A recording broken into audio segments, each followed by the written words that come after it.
في أواخر سنة 2025 في دولة غانا غرب أفريقيا ظهرت قصة غريبة قلبت السوشيال ميديا. شاب غاني طلع في فيديوهات كتير بيتكلم بهدوء مخيف، وقال إنه جاله رسالة من ربنا زي ما حصل مع نوح زمان.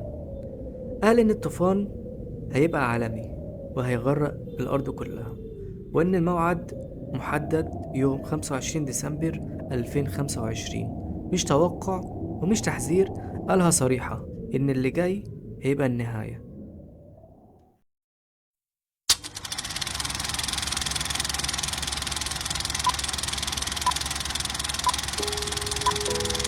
الشخص ده ما اكتفاش بالكلام، ده بدأ يبني سفن خشبية ضخمة وسماها سفن النجاة، وقال إن اللي هينجوا هم بس اللي هيركبوا السفن دي والباقي مش هيكمل.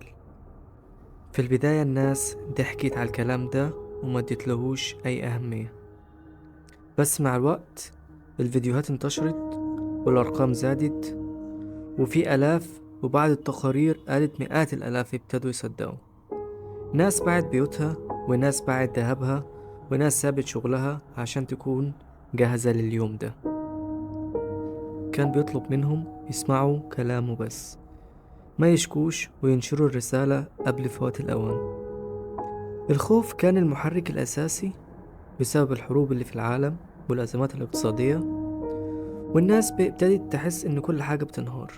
وفي اللحظة دي الدين لما يتحط في الصورة، العقل ساعات بيتشل.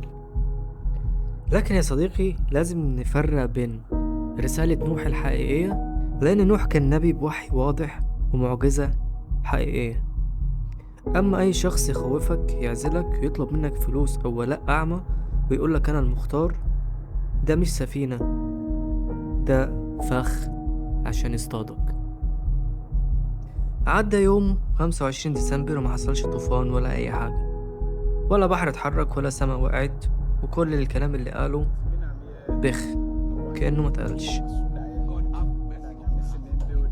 بعدها طلع الشخص ده في فيديو جديد وقال إن ربنا غفر للبشر وعشان كده الكارثة ما حصلتش. ساعتها بس ناس كتير صحيت، بس للأسف بعد ما خسرت كتير.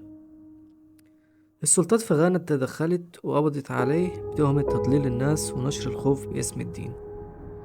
والقصة انتهت؟ لا، لا يا صديقي، ما انتهتش لحد دلوقتي. القصة دي مش عن سفينة ولا عن طوفان، القصة عن الخوف لما يلبس لبس الإيمان ويبقى سلاح. افتكر دايما إن الإيمان طمأنينة مش تهديد، وعقلك مش ضد ربنا، ده أكبر دليل إنك مؤمن بجد.